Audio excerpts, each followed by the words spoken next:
আসসালামু আলাইকুম। সাদিকামের কাঁধে হাত রেখে হাসি মুখে দাঁড়িয়ে এক রহস্যময় নারী। মুহূর্তে ছবিটি ভাইরাল, শুরু হলো তোলপাড়।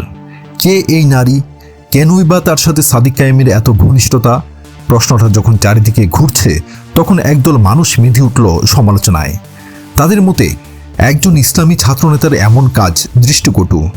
বাম ডান ছাত্রলীগ ছাত্রদল সবাই মিলে তাকে বিতর্কিত করার এক সুদূর প্রসারী ষড়যন্ত্র শুরু করলো। কিন্তু এই ছবি আসলে কিসের ইঙ্গিত দিচ্ছিল? এর পেছনের আসল গল্পটা কি? আজ সেই রহস্যময় নারীর আসল পরিচয়ের অজানা অধ্যায়ে জানব। আল জাজিরার সাংবাদিক জুলকারনাইন শাহেরের কথা নিশ্চয় মনে আছে। সেই ধারাবাহিক প্রতিবেদনে তিনি প্রথমবারের মতো জুলাই গণ অভ্যুত্থানে নেপথ্য নায়ক হিসেবে সাদিক কায়েমকে সামনে এনেছিলেন। শাহের তার লেখায় অনেক চরিত্রের কথা বললেও একজনের পরিচয় গোপন রেখেছিলেন। তিনি শুধু বলেছিলেন ইনি একজন কনফিডেন্ট বা বিশ্বস্ত নারী। শাহের তার লেখার দ্বিতীয় পর্বে সেই রহস্যময়ী নারী সাদিক কায়েম, যার ছদ্মনাম ছিল সালমান, এবং কয়েকজন সমন্বয়কের চাঞ্চল্যকর কর্মকাণ্ড তুলে ধরেন। ধরুন 2024 সালের 30শে জুলাইয়ের সকালের কথা।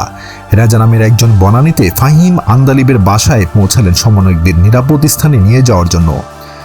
স্থানটি ছিল পুরান ঢাকায়, কিন্তু সেখানে পৌঁছে রেজা বুঝতে পারেন জায়গাটি মোটেও নিরাপদ নয়, কারণ এটি আদালতের একদম কাছে।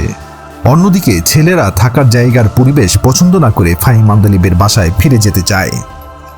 কিন্তু সেই নারী, সেই কনফিডেন্ট, এতে একেবারেই রাজি ছিলেন না। ছেলেরা আন্দালিবকে ফোন করে, এমনকি আন্দালিব তাদের ফিরে আসার প্রস্তাবও দেন, কিন্তু ওই নারী নিজের সিদ্ধান্তে অটল থাকেন। তিনি তখনই ওয়াহিদ আলমের সাথে যোগাযোগ করে জানতে চান তার দেওয়া নিরাপদ আশ্রয়ের প্রস্তাব এখনও বহাল আছে কিনা। ওয়াহিদ উদারভাবে রাজি হলে ওই নারী রেজা এবং ছেলেদেরকে তার ঠিকানায় পাঠিয়ে দেন। স্থানটি ছিল ওয়াহিদ আলমের বাইং হাউসের সদর দপ্তর, যা অত্যন্ত নিরাপদ এবং অনেক ভালো সুযোগ সুবিধা সম্পন্ন। শুধু তাই নয়, এরপর ওই নারী তার আন্তর্জাতিক ক্রেডিট কার্ড ব্যবহার করে সমন্বয়কদের মোবাইলে প্রিমিয়াম ভিপিএন কিনে দেন, যাতে তারা নির্বিঘ্নে যোগাযোগ করতে পারে। 30শে জুলাই দুপুর 2:13 সালমান অর্থাৎ সাদিক কায়েম সেই নারীকে টেক্সট করে জানতে চান পরের দিনের কর্মসূচিতে কি করা যেতে পারে। 3:24 তিনি আদালতের সামনে দেশব্যাপী বিক্ষোভ করার প্রস্তাব দেন।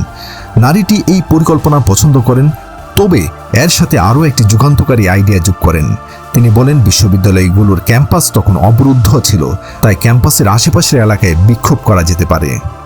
এরপর বিকেল 4:54 সাদিক কায়েম সেই নারীকে জানান যে হান্নান মাসুদ লিফলেট বিতরণের কথা ভাবছেন, কিন্তু নারীটি দৃঢ়তার সাথে বুঝান যে লিফলেট বিতরণ পরিবেশের জন্য অত্যন্ত ক্ষতিকর এবং সময়ের সাথে মানানসই নয়। তার কথা শুনে হান্নান রাজি হন এবং সাদিক কায়েম তাকে বাংলা ভাষায় একটি লিফলেট অনুবাদ করতে বলেন। সন্ধ্যায় নতুন কর্মসূচি ঘোষণা করা হয়। একই সময়ে হান্নান মাসুদ সেই নারীকে ফোন করে তাদের জন্য নতুন পোশাক এবং লুঙ্গির ব্যবস্থা করতে বলেন।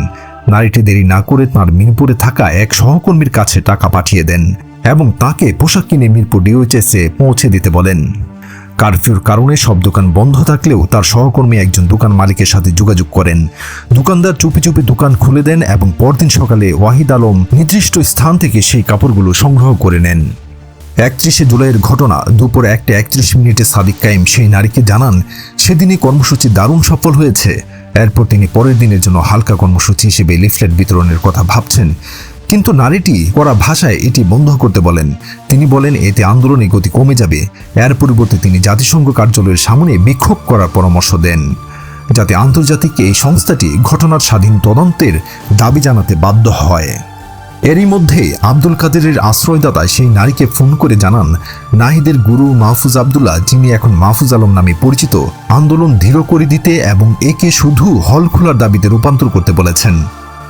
নারীটি দ্রুত শফিকুল আলমকে ফোন করে মাহফুজ সম্পর্কে খোঁজ নেন। শফিকুল আলম জানান তিনি মাহফুজকে খুব ভালোভাবে চেনেন, তাকে চাকরিও দিয়েছিলেন, কিন্তু মাহফুজ কোথাও টিকতে পারেননি।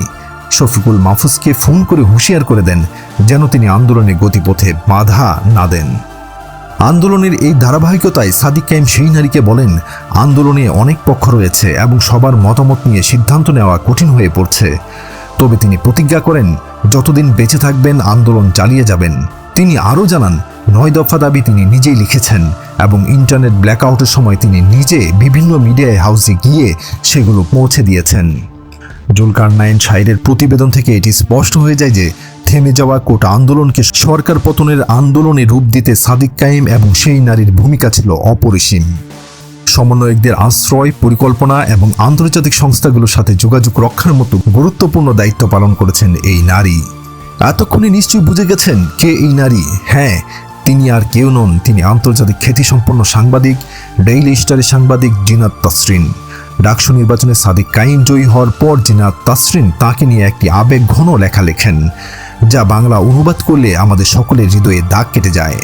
তিনি লিখেছেন, অবশ্যই তোমার দারুণ বিজয় দেখে আমি যেন গর্বিত ও অভিভাবক বোধ করছি। এতে একটু অবাক হইনি।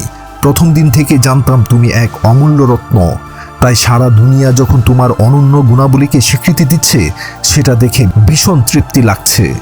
তুমি যেন সবসময় বিনয়ী, ভদ্র, বিবেকবান, সংযমী, সহানুভূতিশীল ও শ্রদ্ধাশীল থেকে যাও। আর হ্যাঁ, তোমার উপর যে বিপুল আস্থা রাখা হয়েছে তার মর্যাদা তুমি অবশ্যই রাখবে। যদি কখনো আলস্য করো মনে হয়, তখন যেমন করি তেমন করেই কিন্তু আমি তোমাকে তিরস্কার করব। অভিনন্দন ও শুভকামনা রইল আমার ছেলে। সাদিক কায়েমকে আমার ছেলে বলে সম্বোধন করার পর সেই ছবি নিয়ে সমালোচনার কি কোনো সুযোগ থাকে? থাকার কথাও না। আসলে শিবিরের সাদিক কায়েমদের যতই দাবিয়ে রাখার চেষ্টা করা হোক না কেন, তারা আগ্নেয়গিরির মতো উদ্গীরিত হবে বারবার, আজীবন। দর্শক, আপনাদেরও কি তাই মনে হয়? অবশ্যই কমেন্টের ঘরে জানান। আর এই চ্যানেলে নতুন হলে দৃষ্টিকোণে নতুন সব ভিডিও পেতে চ্যানেলটি সাবস্ক্রাইব করে রাখুন এবং পাশের বেল আইকনটি বাজিয়ে রাখুন। ইনশাল্লাহ আবারও দেখা হবে নতুন কোনো অনুসন্ধানী ভিডিও নিয়ে। আল্লাহ হাফেজ।